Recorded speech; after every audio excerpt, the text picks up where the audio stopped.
dimy lahy reo tompony Madagasikara ty fa i vahoaka tompony ty Madagasikara ty tompony azena zareo dimy lahy zany vahoaka nametraka an'zareo tamin'ny toerany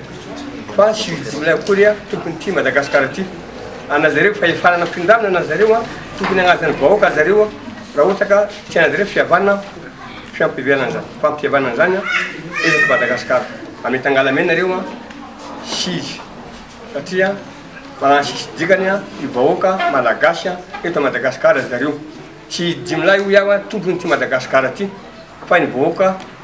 manontolo ka azareo zany mety angalamena dia sizy io aminay zany sy tafita reo azo tafavoaka zareo i fihavananareo na sy miaraka aminay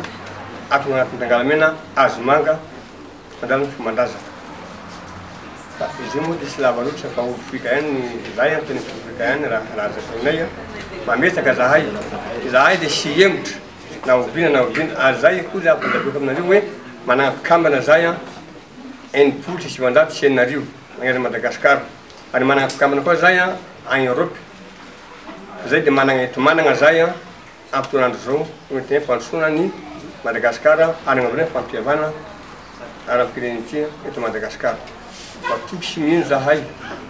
fa atoato isika dia roso agny ala tognano sisy vato zareo hafa ena zareo katrany zareo nabitany ny tangalamena koa dia hafa tonasany anazy ka na mbola fihavanana politika ataona zareo sy tafavoaka zareo fa vela zahay tondra fampihavana fomalazana eto Madagasikara karakara zay ampotoanandro zao amin'ny levidaty lehibe igny ka matoky sy mino zay fa roso amin'ny sika ampotoanandro fa sy mihemotra sika satria araka zavy tanareo sika sy miaragna vola fanjakana koa fa manana androaty isika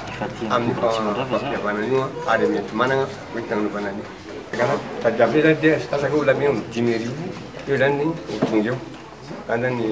izany io zany tonga ampotoanandro izany hoe mbola voatazona le daty mbola voatazona io teto aloha ny danty amin'ny levegna io mbola voatazona sara io